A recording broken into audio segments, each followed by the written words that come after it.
The Indianapolis Colts are coming fresh off the bye week. So, what should we expect when they travel to Arrowhead Stadium to face the Patrick Mahomes led Chiefs? Can the Colts send the Chiefs and Andy Reid to a 5-6 record for the first time in the Mahomes era? And how do you, the fans, feel about Indianapolis ahead of a critical AFC road clash? Well, let's talk about it. As always, welcome to the Horseshoe Huddle, presented to you by Indianapolis Colts on SI.com. I, of course, am Drake Wally, co-host of the show, deputy editor for the site, joined by the one and only Noah Gebert, co-host of this show and analyst for our site. Man, Noah, I feel like we haven't talked about football in a freaking eternity. When your team is on bye, you don't really know what the hell to do with yourself. Yeah.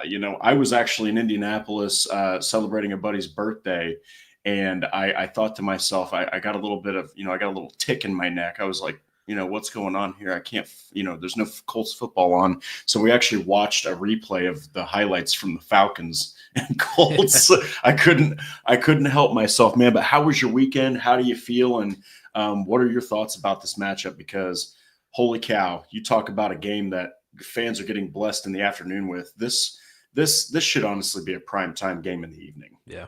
Excited that we got that bye week, and then immediately after jumping straight into a really exciting game against two teams whose storylines are kind of flipped from what you expected them to be at the beginning of the season. If you were talking about a team like running away with their division number one seed in the AFC versus a team that's pushing 500 and hoping to stay in the playoff conversation, you would think that would be the Chiefs in the one seed and the Colts trying to stay in the playoff conversation. Exactly. But it's turned out kind of the opposite. So you've got a Colts team that's really hot right now facing a kind of a desperate Kansas City Chiefs team, which is a position they have not been in, at least in the recent past of the Kansas City Chiefs. So yeah, interested to see how the Chiefs come out and respond, and how the Colts come off after a bye week and getting 2 weeks to prepare against a really dangerous opponent, and seeing if they handle business on the road. Yeah, and it was really interesting. I actually have a piece scheduled for tomorrow morning to release at 7 a.m. Just breaking down some projections from the Get Up staff. Of course, there's some people on there that their opinions are a little bit more grandiose to bring attention to the program. But one guy I absolutely love, two guys actually, Dan Orlovsky and Mike Greenberg. Mike Greenberg, amazing. He even said, so we have been saying since the beginning of the year, the Colts are a great story, but if Daniel Jones, when he meets up with Patrick Mahomes in the playoffs, is he going to be ready for that? Well, guess what? It's Patrick who we're asking some questions about right now for week 12, and he absolutely has to win this game. I mean, if they go to 5-6, there's not many teams that have been able to, especially in this new era of the 17 games, there's not many teams that are able to maneuver that and still make the playoffs. And the Chiefs, maybe not as bad as the Colts, the Chiefs have a pretty grueling schedule. They're not playing an easy schedule. So. Yeah, it's tough when you're in the AFC West and you've got the Broncos over there, you've got the Chargers over there, who are both ahead of you in the division right now, and you've got games against both of them coming up. So, I mean, yeah, it's not the maybe number 2 overall toughest schedule remaining like the Colts have for throughout the last 7 weeks. But, yeah, definitely not going to be an easy road. And when you're talking about difficult opponents that the Chiefs have to play, include the Colts in that group of these next 7 games, and how difficult the Colts are going to be being at 8-2. I think it's so easy for us as Colts fans to sit on this side and talk about how difficult the schedule is coming up, and man, you got to play these really tough teams. But every team that plays the Colts is also thinking the same exact thing about this 8-2 Colts team that's coming to town here in Kansas City. I'm sure the Chiefs are taking that just as seriously as the Colts are taking the Kansas City Chiefs and going into Arrowhead against a team that, at least in recent memory, has been super dangerous. Yes, and it's one of those things where that is a stadium that just will not stop. It will not relent. And the Chiefs have, yes, they've lost 5 games, okay? But, I mean, I'm just going to run down their schedule real quick and their losses and just by how much they were by. So they lost to the Chargers by 6. They lost to the Eagles by 3. They lost to the Jags by 3. They lost to the Bills by 7, and they lost to the Broncos by 3. This is not a team that's lost many. They have not lost games by more than 1 score. Okay. They are going to They have been in each one of these games. They've just looked Mahomes. I think that what everybody's just losing their minds about is obviously 5-5. Mahomes has never been 5-5. But then you also have to put into account Mahomes usually wins those close games. He's usually a guy that he delivers. It doesn't matter who the hell's out there catching passes. But it's really shown that, I think that guys like Xavier Worthy, guys like Hollywood Brown, honestly, Kareem Hunt, Travis Kelce is their best receiver, and he's in the twilight of his NFL career. So, Rashee Rice, he's doing his thing, but honestly, if you shut down Rice and you shut down Kelce or combat them, which, by the way, we'll get to later, the Colts have defenders that can do that. It's pretty hard it's been hard for Mahomes to find other playmakers. So, but yeah, I mean, what are your thoughts on that? Yeah. And you talk about, you don't want to consider QB wins a stat ever, and team record is very much a team stat, not a quarterback stat. But as long as Patrick Mahomes has been the quarterback for the Kansas City Chiefs, 6 losses is the most they've had in a season. I think that was 2023. So yeah, with a loss to the Colts on Sunday, they would match that total as the high. They're here in week 12, 13, whatever week we're in. Bye week kind of threw me off there, but yeah, it's just a different conversation you're having about the Chiefs this year than you would normally. And same can be said about the Colts. This is a very different conversation we're having about this Colts team as well. So really interested to see how both of these teams match up. We talk about litmus tests for this Colts team and how they played really well throughout the first half of the season. And then when they played against some of these tougher teams, how do they match up? The Broncos game was one. The Chargers game was one. Coincidentally, here's another one in the AFC West with the Kansas City Chiefs. Even though they are 5-5, you're not treating this like some lowly team who's on their downturn of their dynasty or their prime or whatever. They should consider this to be one of the best teams in the NFL because by most metrics, they still are. Wins and losses, obviously, the record's not there for the Chiefs right now. But like you mentioned, those games that they're losing, super close games, and their offense is still super capable of going out there and putting up 40 points against any defense. And their defense is still really dangerous with Steve Spagnuolo and all the press man and the blitzing that they do, which kind of mirrors a little bit of what the Colts are doing on defense now. So, yeah, I think it's a very good matchup. And yeah, maybe one you even see going into January when you're talking playoffs. If you're talking about a wild card matchup, if the Colts end up winning the AFC South but not getting that first seed in that first round bye and they go into wild card weekend, the Kansas City Chiefs may be the team that's coming into town. Yeah, and that would be freaking electric. I mean, if the Colts and the Chiefs actually collide in the playoffs. All right, so before we even get into this, got the CFO over here just reinforcing his title. $20 super chat from Patrick. Good Lord, man. Where does your money come from, my friend? You give your entire paycheck to us sometimes. I'm just kidding. $20, that's ridiculous. But thank you so much, Patrick. Mahomes is one of the better QBs in the NFL against zone coverage. That's not surprising. Against man, he's one of the worst, 27th in pass DVOA. Ward being active with Sauce out there. Both are going to have Mahomes seeing nothing all game. Patrick, I have been hearing nothing but this possibility of, Gardner and Ward. And that is incredible to think about, right? How many teams there's teams that have legitimate CB1s, right? 2 of them. There's teams that have that. Not many, but there are teams. But how many teams, Noah, have 2 legitimate lockdown cornerbacks, both all pro level on any given game day? And then someone that no one's talking about in this whole, scheme, if you will, of cornerbacks is Kenny Moore. Yeah. You throw him, you got one guy to take the wide receiver 1. You got another guy to take potentially your second wide receiver on the outside. You got your 2 outside lockdown corners. And then you've got arguably the best nickel cornerback in football. Noah, that is a deadly trifecta. And you're talking about being able to cover Xavier Worthy / Hollywood Brown, Rashee Rice, and then Travis Kelce.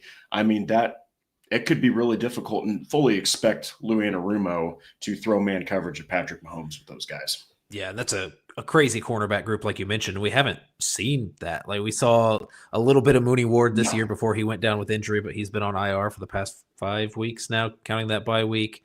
This is a group we saw half a game. I guess we saw a full game of Sauce Gardner, but with half a week of preparation and a ton of jet lag. So we'll kind of see what that looks like once he's fully integrated into the system. And with a healthy Charvarius Ward opposite him. And yeah, you hit it on the head. People are not talking really about Kenny Moore. No. Where if Kenny Moore's the best cornerback on the team by the end of the season, I don't think you're surprised. Like that doesn't mean anything about how Mooney Ward or Sauce Gardner ended up playing. And that's just Kenny Moore playing at a Pro Bowl level like he has in the past. And if you've got three guys in your defensive back room that are capable of playing at that level, then yeah, you're playing with a ton of fun matchups here on the defensive side of the ball that really lets you be creative if you're Lou Anarumo and really throw some different looks at some quarterbacks like Patrick Mahomes. And maybe man coverage, you feel super comfortable with that. I think zone you can mix in there as well. But yeah, if you're playing a quarterback like Mahomes, like Patrick mentions here, who struggles a little bit more against man, you're definitely free to run 80% of your snaps in man coverage this week when you've got all three guys healthy and active in the cornerback room. Man, and then we'll get to it later, but the guy who's calling the scheme for this, he has never had a defensive secondary like this. Never. And he's given Mahomes a lot of issues. So we'll see. But thank you so much, Patrick. Basically, in a nutshell, the reason Mahomes is able to do so much with the zone coverage is because he's elite at identifying things. He's elite at just simply rolling with the punches when it comes to the zone placement and finding. A lot of times it's Travis Kelce who also works with him, but it's because he gets outside of the pocket. He starts running around like crazy, like, vintage Russell Wilson, and he finds the guys that he needs to. And a lot of times that is number 87. So we'll have to see, but thank you so much, man. Also, we'll just go ahead and we can knock this out real quick. So Patrick Ryan asked what's going on with Danny Dimes. Has a hamstring thing going on right now. It's something to monitor. And as you know, with the Colts and really any NFL team, they're not going to give you a damn thing. They're not going to tell you, oh, well, you know what? It's pretty bad. Like, you're not going to hear that, especially from Steichen, who just gives you the most coach speak ever. But honestly, Noah, this really sounds kind of like, okay, he probably had some soreness. He was basically out there on the practice field anyway. It's just, look, man, he knows the offense. He's had a whole week to rest and recoup. Why would you say, hey, no, you need to get back out there on the practice field? Just let him sit. Yeah. And yeah, you expect him to play. Usually, quarterbacks just go out there and play. But this is a career for Daniel Jones where he has not been completely healthy this far into a season in his career. Like, he's missed at least some practices, some snaps in games in every other year of his career besides this year. So yeah, I mean, you just kind of have to be ready for that. And the Colts, I don't think are. Like, if you've got a tight hamstring or a calf strain or whatever's going on with Daniel Jones, you're one play away from Riley Leonard being the guy for the rest of the game. Brett Rippin, baby. Or Brett Rippin, which is going to be so it's in the battle of number 15s on the field. I don't think Riley Leonard's winning that one against Patrick Mahomes. So you're just kind of a precarious situation. And Anthony Richardson's been out for just as long as Mooney Ward has on IR, and he's not coming back anytime soon, at least not this week. So it's definitely something to monitor, right? You definitely expect Daniel Jones to go out there and play. I haven't heard anything about it being a serious thing they're going to consider. I think it probably popped up during practice because he was listed as limited. So he probably started off at practice and then just sat out the rest of practice after some tightness or whatever started to pop up. So yeah, watching it for sure. We'll see what the injury report looks like tomorrow. Even if he's limited again tomorrow, I don't really care how many live practice reps he's getting at this point, as long as he's healthy and ready to go on Sunday. That's really all I'm looking for. Well, and if there's one thing that we've learned, and people forget this in his New York Giants days, but I mean, I think that he broke a finger or something like that, or like, I don't know if he dislocated it, but it was covered in blood and he still played. And then he's got a face full of blood against the Falcons, still played. This is a tough SOB. All right. He has this calm, baby face looking demeanor, but he is tough as tough can get. So unless it's serious, Daniel Jones is going to be out there. Even if they got to wrap the damn thing up, he's going to be out there. Yeah, so, and you're a team with a ton of playoff seating on the line and no backup plan. So yeah, I definitely expect Daniel Jones to be out there. That's right. Brett Rippin, baby, get ready. I'm just kidding. No one wants to see that. But yeah, so we'll go ahead and just dive right into it here. The Colts are coming off of the bye week, refreshed and ready. We would not be covering this team appropriately, though, Noah, if we did not go back. And I give myself a little bit of a pat on the back here, because so we always do for those out of the know, And the only reason Noah's not a part of this is because he's strictly involved with the podcast. But we always do the Indianapolis Colts on SI.com staff predictions. Mhm. And I can't remember if I was the only one that thought the Falcons were going to win, but I did. There was something there was something about this matchup that made me think, okay, you got the team that's the best pass defense in the NFL. You got a team that brings the absolute freaking pain with sacks. Jeff Ulbrich, give him so much credit. He just sends comet balls after you. He is just constant blitz. And they've had James Pierce Jr., just a rookie, has had a very impressive season. But we got to go back to this game, man, because despite the fact that the Colts won, which you got to give Daniel Jones a lot of credit, of course, we're removing the obvious, and that's Jonathan Taylor. But so in this game, thank God the bye week came. Daniel Jones was pressured 19 times. He was sacked 7 times. He threw a pick. He was bloodied, and he also fumbled the ball 3 more times. By the way, that's 4 interceptions, 6 fumbles in the last 2 games. This bye week could not have come at a better time. But plain and simple, there were some guys that you're looking at that just could not get things going when they really needed to. But thank God for Tyler Warren, for Alec Pierce, and for Jonathan Taylor. I think that this is not to be mean to the Colts defense, but thank God that they were playing Michael Penix Jr., who is not a good quarterback and not a starter, in my opinion. So what were your thoughts on this game? Just very brief. And coming out of the bye week, how do you think the Colts are looking at this game? Because, I mean, you're basically going from like a nice little vacation against the Falcons, who, by the way, are falling apart, to a team that, I mean, think about Patrick Mahomes and Andy Reid with their backs against the wall after getting humiliated by an AFC West opponent.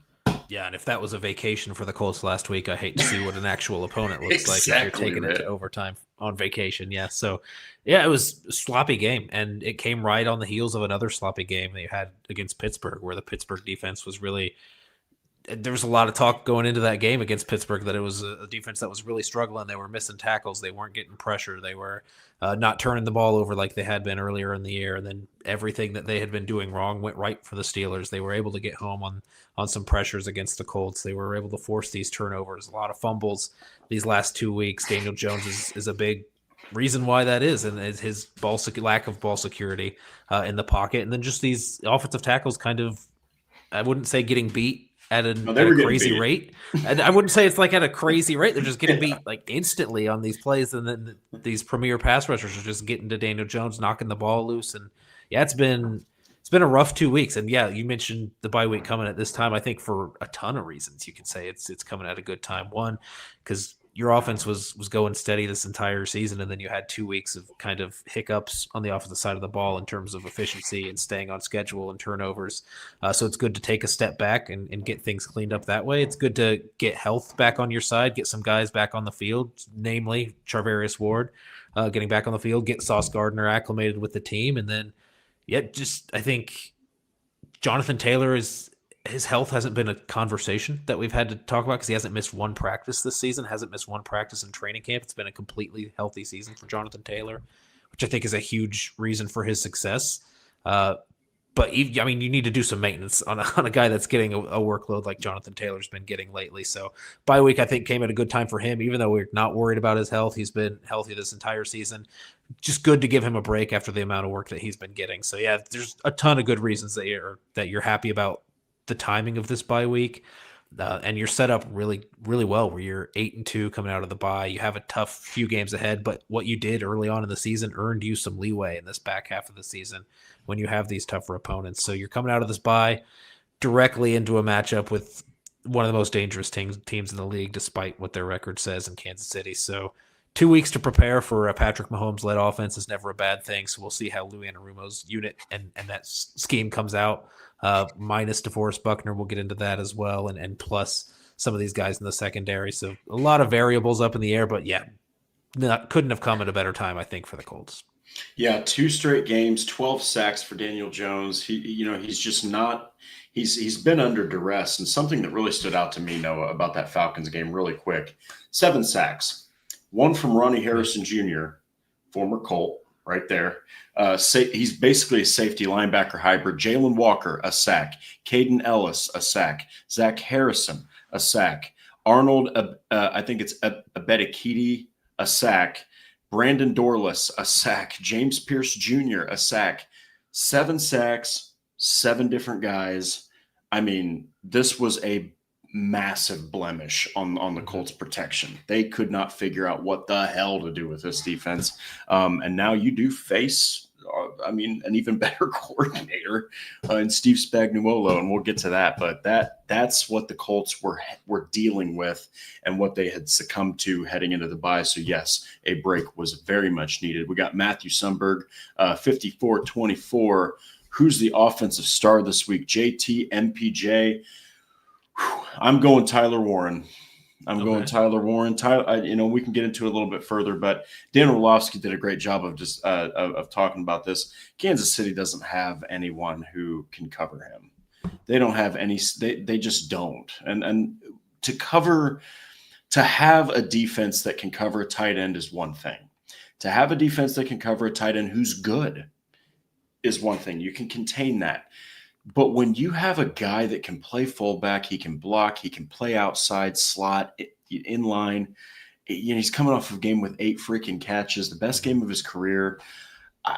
Tyler Warren's a star. In fact, he's rivaling every number from Travis Kelce this season. Yeah. So it's like that's who I would pick right off the cuff. We'll get into it later, Matthew, but who do you think, just off the top of your head, in this game, who do you think's the offensive player? Tyler Warren's a good pick, and I think there's a really good parallel in Travis Kelce on the other side of the field in terms of being able to line up in the slot and in line. Good run blocker as well. Yeah, he does everything. That's what Tyler Warren should be striving to be in the NFL is living up to kind of those expectations, which are massive expectations for a tight end. He's one of the best to do it. So, but in terms of offensive star this week, this entire season, I'm going to say it's Jonathan Taylor until it's not, because it's rare that it's not. I think he's going to have 120 yards, 2 touchdowns, and that will be a down game for him compared to what he's been doing the rest of the season. So, yeah, I think you kind of have an advantage here in the run game against this Chiefs defense, especially when you have a guy like Jonathan Taylor running the ball and the offensive line playing the way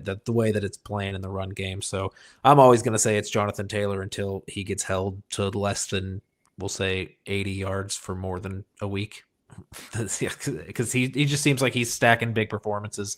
Touchdowns just keep coming in by the truckload. So MVP pace so far, we would say we've definitely had that conversation so far. I don't think he's going to be slowing down this week.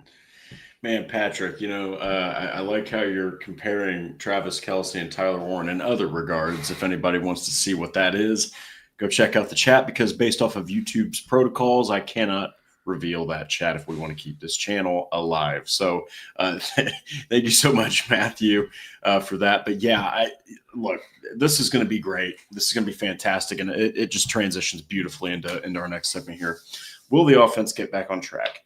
Here's the thing that really concerns me. It's the biggest issue, I think, for the Colts. When you're talking about this team, they're still dominant. They've still put up some of the most points. I think they actually still lead the NFL, if I'm not mistaken, in points per game. I can pull that up while I blabber on. But they almost – Jonathan Taylor's had one bad game. And he's had some games where he has like 70, 60 rushing yards, 3.8 yards per carry. But even when he's had those low yards per carry games, he's still gone out there and scored touchdowns. Yeah. But, man, that Pittsburgh Steelers game freaked me out because they stopped Taylor entirely. They made Daniel Jones deal with man coverage, made him deal with blitzes, made him deal with, TJ Watt and pretty much everybody. Cam Hayward deflected a couple passes. They were all over, anything that Shane Steichen was trying to do. Yeah. But will the offense get back on track? Tell me if I'm wrong, and I hate that this is probably going to be that I'm not, but it begins and ends with how much Jonathan Taylor can get things going. Yeah, and I think it kind of also depends here on Shane Steichen and his willingness to stick with it. Right? Exactly. He mentioned explicitly throughout or after that Steelers game that he probably should have stuck with the run a little bit more, especially when you have Jonathan Taylor, even when you aren't getting a ton of yards per carry. You're not being very efficient. You're not staying on schedule, and you're rushing 1st and 10. There's still every chance in the world you hand him the ball and he takes it for 50, 60 yards and a touchdown, even if something's not there. So we definitely saw that in the Falcons game when he should have gotten wrapped up, then took it 83 yards for the score. This is something that is very unique, I think, in the NFL in terms of the explosiveness that the run game gives you. I think just in terms of EPA per play, usually that really favors a passing offense. Most of the time, you're going to have a passing offense that's more efficient at adding points per play than a rushing offense is. If the rushing offense of the Colts was a passing offense, they would be the 6th best passing offense in the league, I think, in terms of EPA per play. So you're getting a ton of production, a ton of explosive value out of Jonathan Taylor, even if you're not being super efficient and like you're getting off schedule, like we mentioned. I fully expect the Chiefs to try to stifle that. They saw that blueprint of how that worked for the Pittsburgh Steelers and how when you get him off schedule, Daniel Jones, yes, has played really well, but if you're asking him to convert 3rd and 9, 3rd and 10, there's not a ton of quarterbacks in the league that can do that at a very consistent level. So, yeah, just up to Shane Steichen there. If you're getting in those situations, don't give up on the run early on in early downs, because even if you are getting stopped sometimes and the offense seems to be stalling, it's always been Jonathan Taylor that seems to get this offense back on track. Yeah, and I love that you brought up Shane Steichen. Actually, real quick, before we even dive into anything else, Bruce Cox. Look, man, I've dealt in my life with anxiety, right? But you can't have anxiety about Daniel Jones. This dude is he will do, unless he is crippled, the dude will make it out there on the field. I love that Patrick Rye brought up former deputy editor with me for this channel for Indianapolis Colts on SI, Jake Arthur. He's damn near an insider for the Colts. We don't see all of practice, so I don't know to what extent Jones was limited. But in the brief interaction I saw from him and a trainer, it didn't come away all that alarmed. And then, of course, an actual ESPN Indianapolis Colts insider, Stephen Holder, said, as of right now, I'm not sensing any reason for alarm on Daniel Jones. There is obviously a lot of scrutiny on injury reports right now, so teams got to be fully transparent. Teams are getting fined, dude. Like the NFL is like, hey, if you're not going to release good information, well, then the hell with you. Here's a massive fine for your organization. I mean, Noah, they're not gonna lie. You know what I mean? But they're not going to give you everything. But of course, you should feel comfortable, because otherwise he wouldn't have practiced at all. Yeah, I know it's quarterback. That's the position, and your backup is Riley Leonard right now, like we outlined. Scary. But it's also Thursday, right? You've got time to see what the practice or the injury report looks like on Friday. Even if he doesn't practice on Friday, I don't think that means he's not playing on Sunday. Definitely no cause for alarm at this point. You have to mention, maybe it was a little bit more serious than missing a play or two, but even if it was just a play or two, which may have been the case, you still have to mark that as limited if he goes out for an injury, because like you mentioned, having to be fully transparent on those injury reports. So I don't think anybody knows outside of the Colts organization how serious that calf injury is. I think Colts fans are a little bit scarred because of the Andrew Luck calf injuries in the past, but this is probably not in that category. So I think we're good. Yeah. And guys, you're gonna notice, you're gonna start to see like if Jones is struggling, but so far no indication. But something I love that you brought up Shane Steichen, because one thing I put in my 5 keys to the Colts winning this game was a name that people have forgotten about. Everyone's talking about Taylor. Everyone's talking about Pierce and that extension, which deserves it. Everyone's talking about Pittman and how he's taken over as a wide receiver one legitimately. And Warren, man, Josh Downs is where I'm looking at in this game. And Shane Steichen's play calls for Daniel Jones in the RPO game and getting that ball out quickly. Because Steve Spagnuolo is a legendary defensive mind. Everyone has, for these Super Bowls and the success that the Chiefs have had, Noah, people have been talking constantly about Kelsey, about Mahomes, about Andy Reid. Almost no one talks about that absolutely gut-wrenching defense from Steve Spagnuolo. He's going to bring the pain. He's known for a lot of blitzing. He's got Chris Jones. He's got I can't remember his first name, Karlaftis off the side. He's got a lot of guys that he can bring, and he's got guys like Trent McDuffie that can actually press coverage. And so he's going to bring a lot at Daniel Jones. But, man, it's going to be on Shane Steichen. I know Jones has to make the plays happen, but he's shown a really good ability to work with Shane Steichen's play calls. Yeah. I'm looking at Shane Steichen like you got to give Jones that out. You got to give him an opportunity to get rid of that football, and honestly, man, after Josh Downs had 1 catch for 3 yards in a game where Yeah. Daniel Jones got his ass kicked, I'm looking at number 2 like, let's see that Josh Downs we saw in years 1 and 2 from you, pal. Yeah, you threw me off when you said number 2. I was like, who is he talking about? Yeah, who DJ the hell is Montgomery. that? So I was like, yeah, so no, but yeah, 1 catch for Josh Downs is egregious when you're facing the pressure that you were facing against Atlanta. He's definitely the guy that you should look to in these quick win situations if you need to get the ball out super quickly on 3rd and 2, yeah, even 2nd down, even if you're any hot read. I mean, you should be able to see that at the line and know where Josh Downs is on the field. Even Michael Pittman, I think, a guy that's super good at these slant routes on the inside and shielding some defenders off with his body. Only 2 catches in that game against the Falcons. So both of those guys that you would think would be your get the ball out quick and get it to him kind of guys had 3 catches combined. So Tyler Warren, also another weapon you can use, these tight end screens. In instances, we've definitely seen that. There are ways this Colts offense can get the ball out quickly to kind of disrupt the timing of this pass rush and kind of slow them down, keep them on their back feet a little bit.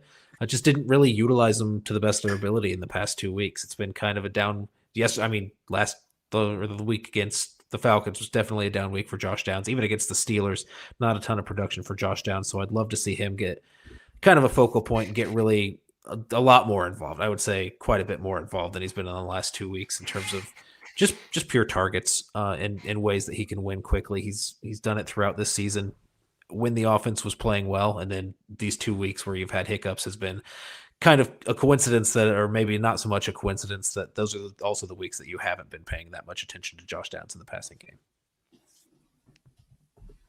Yeah, and look, at the end of the day, Josh Downs he's the quick win guy. I mean, yes, Warren is fantastic in the short game, but he's not a quick, twitchy, guy that's going to operate and win immediately.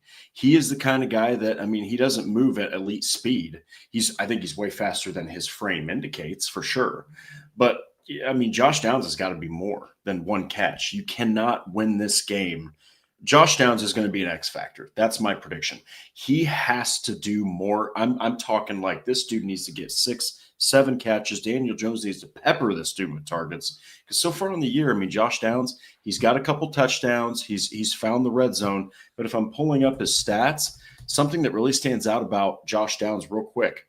In past years, even though he's smaller and even though he is absolutely through and through a slot receiver, he's averaged 11.3 yards per catch, 11.2 yards per catch, 8.8 this season. He's not getting those yak yards. He's getting tackled immediately. He's still incredible at finding where to turn and which area to turn to get more yards. But he's just had an uncharacteristically underwhelming season. He's also only started 5 of those 9 games. Yeah. So you're really hoping that he can blossom in this game because he's going to be desperately needed, Noah. Yeah.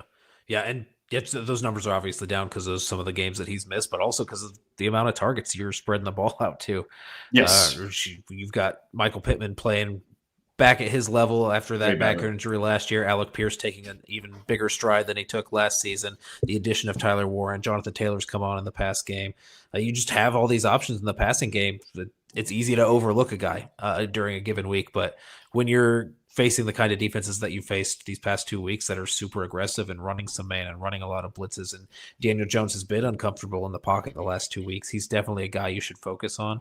I think the coaching staff knows that. Right, I expect them to be smart enough to go back and understand while they were watching those films. These are opportunities that you can take advantage of a mismatch like Josh Downs, who's going to be lined up against slot corners, who might even be lined up if the Chiefs are trying to focus on stopping the run. You might get some favorable matchups where he's up against a linebacker or a safety that's kind of in some off coverage on him. There's going to be opportunities to get Josh Downs the ball on a quick hitch that's maybe 3 yards, and he can get an extra 2 or 3. I mean, you mentioned the rack yardage isn't there in terms of huge numbers that he's getting, but he's always getting those yards that you need when you need them, like just enough to squeak out a first down when you don't think that he can get there. So use that to your advantage. He's a key to staying on schedule. We talked about that, about how the Colts are super good when they're on schedule. A lot of that is getting the ball to Josh Downs and these short gains and kind of using him as an extension of, I wouldn't say so much an extension of the run game, but just something like these are really low risk passes that you're throwing to Josh Downs. Yes. Not Yes. allowing defenders to get in that line of fire by firing it out so quickly, and just trusting a guy who's going to be able to get open in space and do it very quickly. Yeah, and look, it's going to be huge. Josh Downs, he's going to be huge in this game. You got to have more from him if you're going to kind of break up everything else. And the Chiefs, honestly, I mean, like I said, Steve Spagnuolo, they might not have these otherworldly defensive backs or this incredible defensive backfield, but man, he's still so creative. He's going to figure out ways to take away your best players, and I think he's going to try to have a game plan for Pittman and Warren. It's impossible to game plan for Pierce because all he needs is one catch to completely break your defensive game plan. But it's Josh Downs that's probably going to be needed the most. So we're just going to jump right into the defense. Now, this one has so many facets that it's incredible.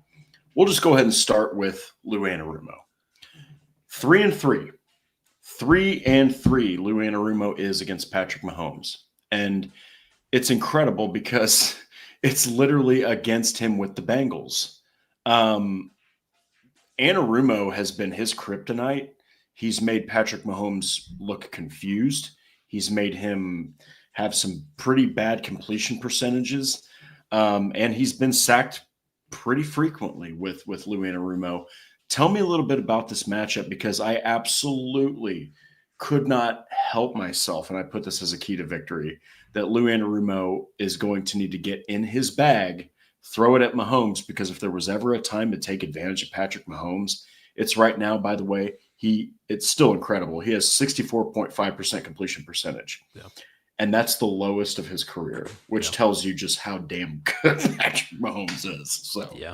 I mean, I was kind of looking. I feel like we kind of got this narrative of Lou Anarumo is the guy who stops Patrick Mahomes. Patrick Mahomes definitely gets his against Lou Anarumo as well. It's not like it's been a complete shutout every time. Patrick Mahomes, I think, is averaging a 69% completion percentage against Lou Anarumo, upper 200s in terms of yards that he's getting, not a ton of interceptions.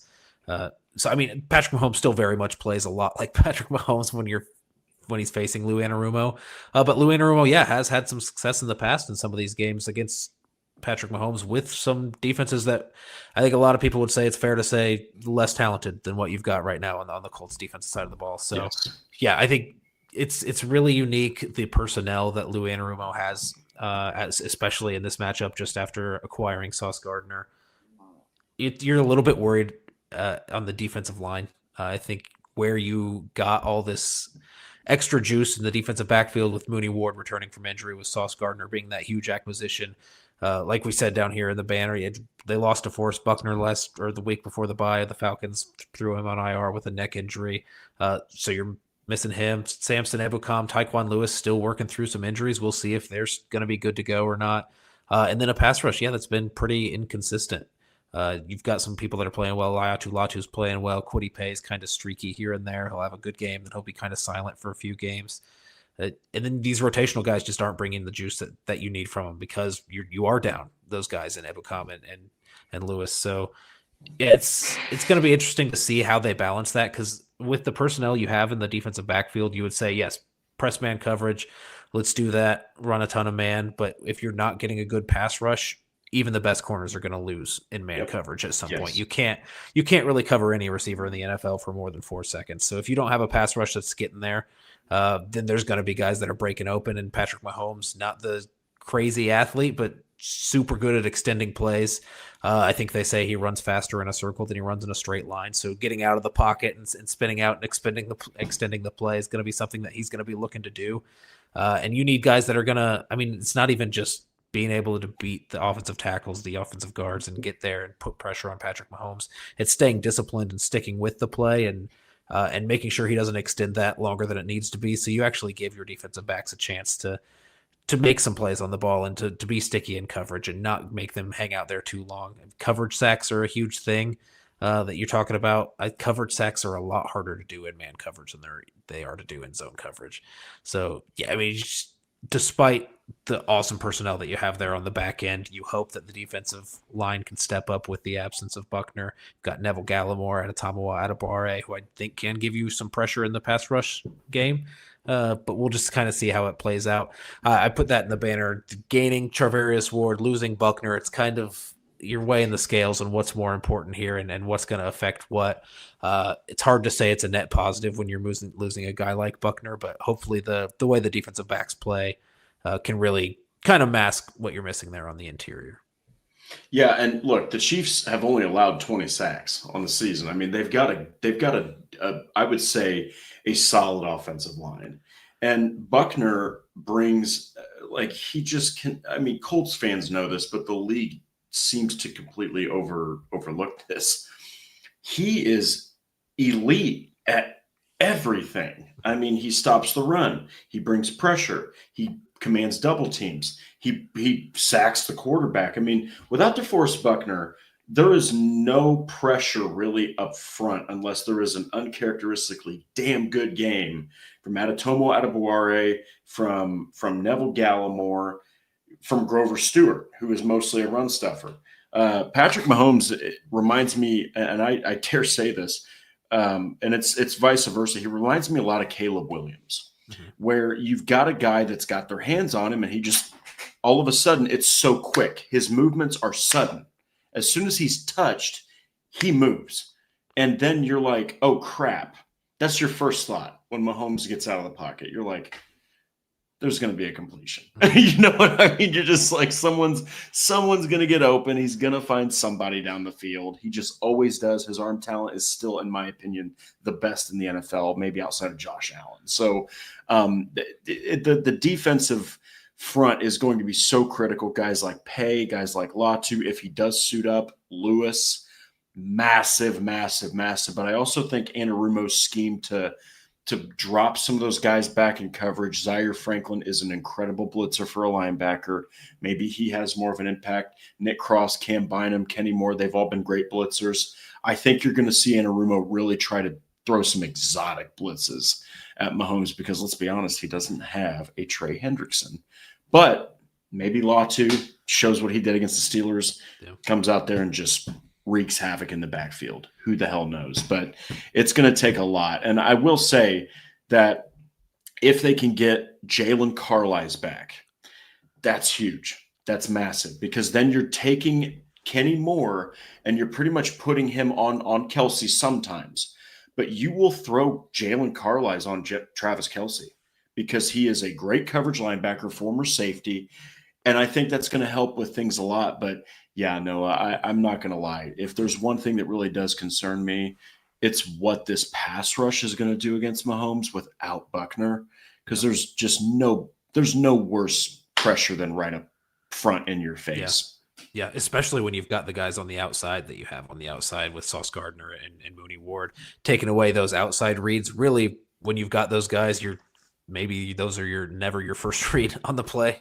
No, and you're looking more towards the inside, especially when you have Travis Kelsey and frankly, a Colts defense that, outside of Kenny Moore, you don't have a guy that's going to match up well with Travis Kelsey. I wouldn't like to see Nick Cross on Travis Kelsey. Nick Cross, not the greatest in coverage, super impactful player, and he's kind of getting to the ball everywhere, but I wouldn't trust him man-on-man with Travis Kelsey. Wouldn't trust Zaire Franklin, Jermaine Pratt man-on-man with Travis Kelsey, and that's kind of what happens when you run a lot of man coverages. You get put in these situations where somebody has to cover the tight end.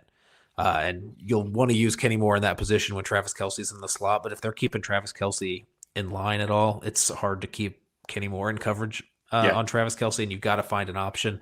I think Jalen Carlisle is super interesting there, and we'll see if he ends up making his full return and getting some playing time. Even when he was healthy in training camp, it seemed like Lou Anarumo didn't love the idea of making him a starting linebacker. But I think where you've got Zaire Franklin and Jermaine Pratt kind of solidified as your starting two. I think it does give you at least some sub-package options with Jalen Carlisle where you can throw him in a rotational role at linebacker. Maybe he didn't love him as a starter, but maybe in a rotational role, it's a little bit easier to handle for Lou Anarumo throwing him out there, especially because his skill set's so different than these other linebackers that you have. Where Zaire Franklin, Jermaine Pratt kind of mirrors of each other, kind of in the same way that EJ Speed and Zaire Franklin were last year in terms of them being better run defenders, and neither of them very strong in pass coverage. So you don't want to be in situations where they're going to be put on some playmakers.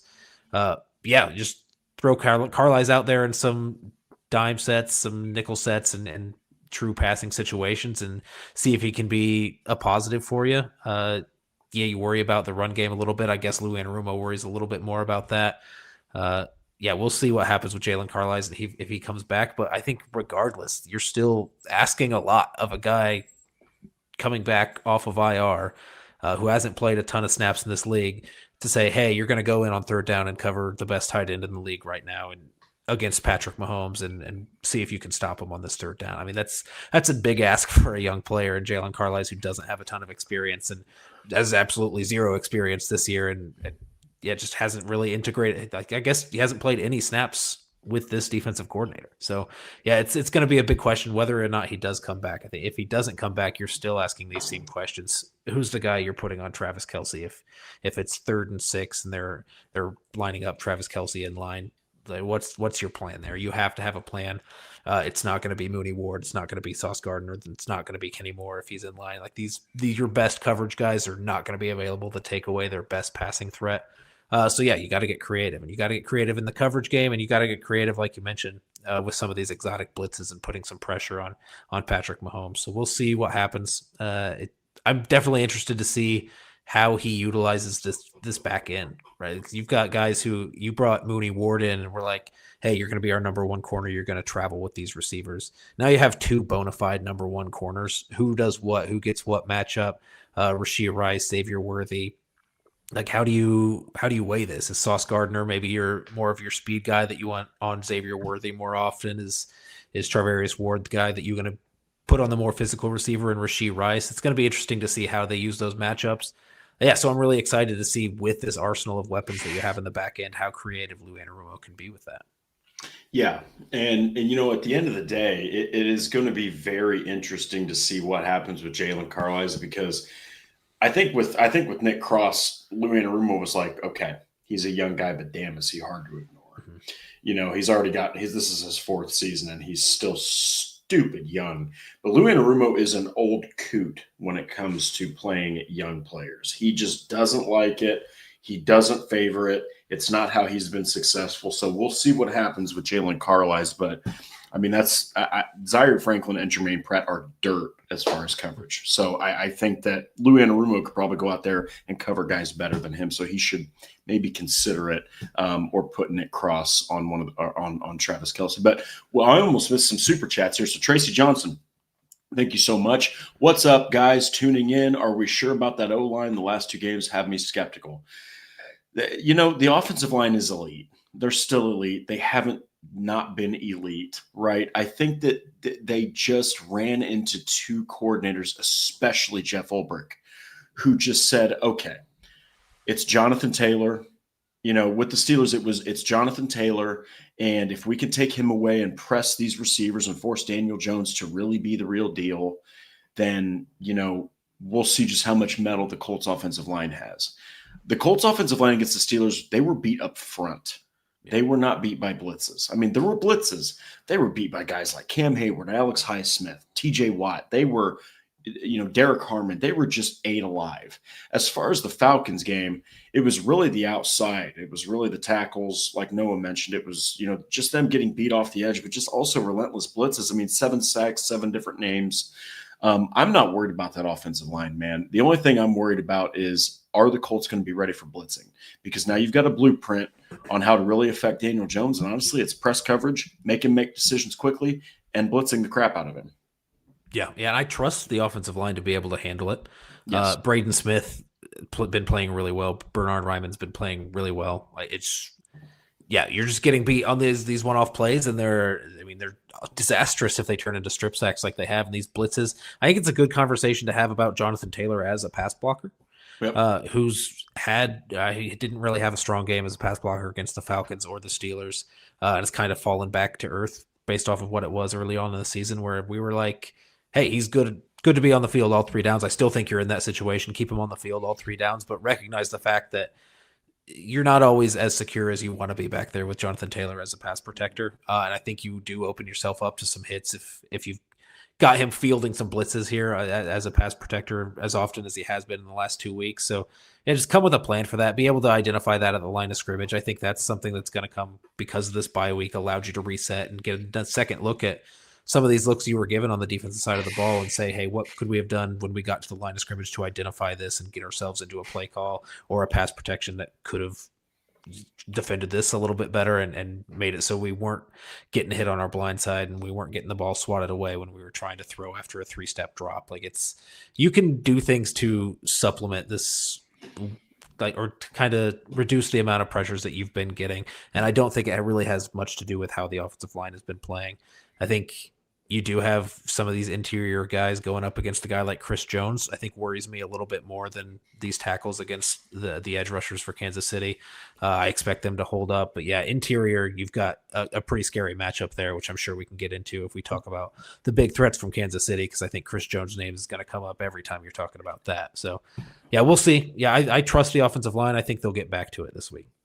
Yes. And so now we'll jump into Tracy Johnson's other super chat here. Thank you so much, Tracy. So JT Tuimoloau needs more playing time. I think that the Colts have been very cautious with him, and it's not even because of him per se. It's because they've had Tyquan Lewis and Samson Ebukam.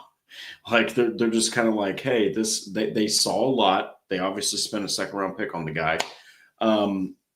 Tell me a little bit about what you saw last week from JT Tuimoloau, because that's really where you got to see this young guy eat, really, really serve up some stuff. He put some pressures on Michael Penix Jr. when it really mattered most. I think that he will get more playing time, but honest to God, I think that's going to be 2026. I think that you're going to see more playing time from him in 2026. Yeah. But if they need to, I mean, they're gonna roll him out there and they're going to say, hey, second round pick, pal. Get the hell out there. But I will say, as long as Lewis and Ebukam are healthy, you have Kwity Paye, you have Leatu Latu, Lewis and Ebukam, and really JT Tuimoloau is going to be your defensive end 5. Yeah. And I agree with that. You said 2026. I think that's perfect. He did get pressed into some more action because of those absences, like you mentioned, of Lewis and Ebukam. If Ebukam and Lewis are healthy, I would still prefer Lewis and Ebukam to be out there as your rotational guys. I think they give you definitely more juice in the pass rushing game. And I think Tyquan Lewis is that versatile guy who could be a good run defender as well for you. So really, I don't know what that role is for JTT. I mean, you obviously want to be deep at the defensive line position so you can rotate a ton. So he'll get some snaps intermittently that way. But yeah, these 25 snaps a game he's been getting the past few weeks. Wouldn't expect that to continue. And it's not because he hasn't been, I don't think he's been anything amazing. I think he's a second round pick, so you want to have high hopes for a guy like that. Sure. But just take your time, let him develop at 10 snaps a game as a rotational role and rely on these guys.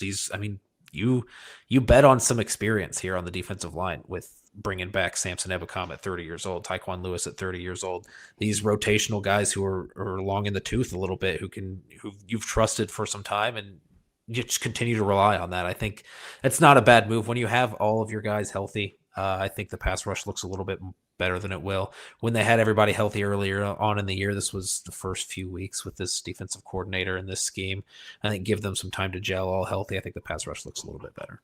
Yeah. And, hey, at the end of the day, JT Tuimoloau has all the tools. And especially if they don't keep Kwity Paye, which I think Noah can share this with me, I don't expect them to keep Kwity Paye. They're going to have to re-sign the dude. JT, there's your opportunity, man. So we'll have to see. But yes, we'll go ahead and just jump into the biggest threats from KC. All right, we're going to throw out the offense, Noah. It's Patty Mahomes. It's Travis Kelce. It's Rashee Rice.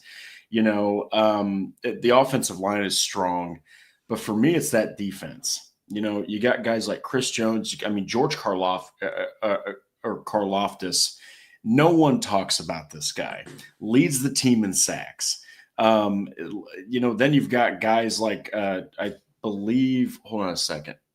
Yeah, Drew Tranquill. You got guys like Trent McDuffie. They've got some dudes on this defense that can absolutely screw your offense. Everyone talks about Andy Reid and Mahomes. People forget about Spagnuolo's defense. My biggest threats are actually two guys. It's going to be Jones and it's going to be Karlaftis. Who do you have and why? Yeah, Jones and Karlaftis are big ones. We mentioned Chris Jones earlier. George Karlaftis, I mentioned I expect the Colts offensive tackles to be able to hold up against this edge group. I think George Karlaftis very much in that kind of Alex Highsmith conversation that we were having with the Steelers. Alex Highsmith had very much had his day against Bernard Ryman and against Braden Smith in that game with the Steelers. So, yeah, you can expect him to find some success and definitely going to be a threat, especially considering just how quickly Daniel Jones has been getting pressured these past 2 weeks. Bouncing off of this bye week, this is a key opportunity for the Colts to get right against this pass rush of the Kansas City Chiefs. We'll see if they do it. We'll see if they don't. Definitely a guy to be watching there is Karlaftis. So I'm right there with you on the defensive side of the ball. I think, yeah, their linebackers I'm not super concerned about. In the run game, I think Jonathan Taylor should be able to kind of eat. This offensive line should be able to block for them pretty well. Trent McDuffie, I think, is a big threat as well, so it's a good call out from him.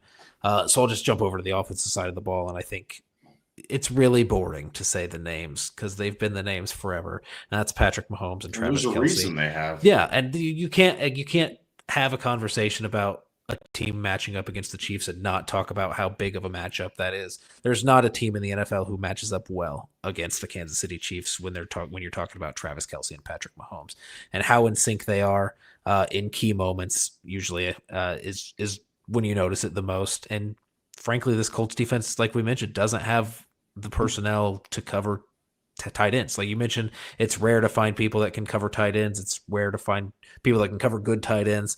And it's almost impossible to find people that can cover great tight ends. So yes. I think you've got to throw in Kenny Moore as often as you can. But even, I mean, Kenny Moore plays way bigger than his 5'9" frame, but you at some point size is just going to win for that matchup. So you got to find some different body types to be able to throw on him and not just rely on Kenny Moore all game. Some of the linebackers have got to step up. Nick Cross, Cam Bynum, get them involved, figure out ways to disrupt Travis Kelce in the passing game. And continue to take care of their threats outside. We talk about deep balls. I think when we were talking about the Broncos game, I was scared of the Marvin Mims deep ball. We're talking about the Chiefs here. I'm definitely scared of the Xavier Worthy deep ball, and Patrick Mahomes is just a guy who can throw that deep ball really well. So just some threats there. That's just staying disciplined on the defensive side of the ball, making sure Cam Bynum is your last line of defense back there and staying pretty disciplined. And Sauce Gardner and Charvarius Ward, in a game where they are playing together for the first time, maybe not being too aggressive and trying to prove too much, and maybe staying on their back foot and being aware and not letting anyone behind them, I think is the key. Yeah, boy, oh boy. It's going to be an awesome game, and that's going to lead us right to our predictions. I'll just get right to it. I think that the Indianapolis Colts are going to take this one. I really do. And I think that the X factor is going to be Anarumo's newfound talent that he's got against Mahomes. I think it's going to be just enough. I've got the Chiefs losing and the Colts winning 24-23. Okay, that's a low score for these offenses. I just, there's something in the air that tells me Anarumo's going to have an answer for Mahomes, and Spagnuolo is absolutely going to have an answer for Danny Dimes. I think you might even see a couple turnovers. God forbid another fumble, maybe a bloodied mouth that looks like lipstick. But I think it's going to be the Colts. I think they're going to take this game. I also will say I wouldn't be surprised if the Chiefs take it 24-23. But what's your prediction? Yeah, it's going to be close. And I don't think, if you asked me at the beginning of the season, I wouldn't have said this is a contest, to be honest with you. And you get here. I worry a little bit about the inefficiency we've seen with the Colts offense in the past 2 weeks, and just kind of the struggles that they've been. And I know that that's on tape, and that's on tape for a defensive coordinator who's one of the best in the league. But also I feel like Shane Steichen's been operating as one of the best in the league in terms of the offensive side of the ball. And I think they're going to find ways to get back on schedule and be efficient with all the people they have. And despite the Spagnuolo defense, I think you do have weapons to attack any defense in any numerous amount of ways. So I expect the Colts offense to get back on track to the tune of, we'll say, 33 points. Just beating out the Kansas City Chiefs, who I think will put up, we'll say 29, 28. 28 is a more reasonable score to say. So we'll say 28, 33-28 Colts. Absolutely love it. So guys, that is our show. And before we go, we have a big update here. And it's one that is very noble. But this is the last episode for the one and only Noah Gebert. And you know what? It has been a hell of a ride. This man stepped up when Andrew Moore decided to step back. I needed help. I needed a co-host. This dude freaking stepped into the fray. So you know what? I'm going to give just the floor for a moment to the one and only Noah Gebert. Noah, go ahead and talk to the fans, my friend. Yeah, no, and it won't be the last time that I talk to the fans. I'm Oh, sure. I'm sure I'll no. be popping in here and there. But yeah, it was super fun to do this throughout this season, and at least the beginning part of the season, and seeing the Colts go from when I started the show, it was just super pessimistic, right? This Colts team is going to be so hard to watch this year. We don't know. What's you just happening. wanted to cover a freaking regular season game. Yeah, and I was excited, yeah, because the season before I had done the off season. We did the draft show 2 years in a row. Hadn't got to do a regular season game. Got so excited when we got into preseason and they started winning games in the regular season. I'm like, wow, this is awesome. And it's been fun to talk about a winning team here, and it's been fun to talk with all you guys. And I will definitely be back joining in. I'll be taking care of some of the things on the back end for the rest of this season. So I'll be definitely tuned into all these episodes and tuned into all the chatter, and I'll be seeing all the comments from YouTube. So it's not goodbye for sure, but it's definitely a step back right now. And we'll continue to be in touch, me and Drake, and continue to be in touch with the fans and then viewers of this show. So I appreciate all you guys who I see you guys talking in the chat right now. I appreciate all you guys giving me the shout outs. We'll definitely hang out again in the future. Yeah, and something else is me and Noah, we are going to be catching a game in person very soon, and it's going to be electric. It's probably going to be when the Jaguars host the Colts, which we all know how the hell that's turned out over the last 10 years. But look, before we go, Noah Gebert, absolute professional, incredible co-host, fantastic guy. Noble reason why he's leaving this show, just wants to have more time in the evenings, wants to have more time with his significant other and in life in general. And there is nothing wrong with that. Absolutely love the dude. And you guys are going to have to deal with me till the end of the season by myself. So if you guys thought that this show was fun at first, it's about to get off the rails a little bit, especially for you, Patrick Ryan. By the way, I'm not going to show your comments still, even though it's me enjoying my apple juice. So, guys, that's our show. Thank you so much for tuning in. As always, like the Horseshoe Huddle on Facebook. Follow Indianapolis Colts on SI, and on X, we are at Colts_SI. Subscribe to the Horseshoe Huddle on YouTube and click the bell to turn on all the noties. And if you want to listen to the Horseshoe Huddle podcast, guess what? Noah's still going to have us hooked up. It's on Apple. It's on Spotify, wherever else you listen to podcasts. Guys, go enjoy the hell out of some Thursday night football. Root the hell out of the Buffalo Bills, because who wants to see the Texans win anything? You know what I mean? So, guys, we will see you again. By the way, have to announce this. We are going to be going to a one show a week format since I'm doing this bad boy alone. We're going to be doing it on Thursday, where I will briefly recap the game that just happened, and I'm going to focus heavily on what's to come. So, guys, enjoy your weekend. I'll be seeing you guys again here on Thursday night. So take Monday off, and we'll be talking Colts football then. See you guys.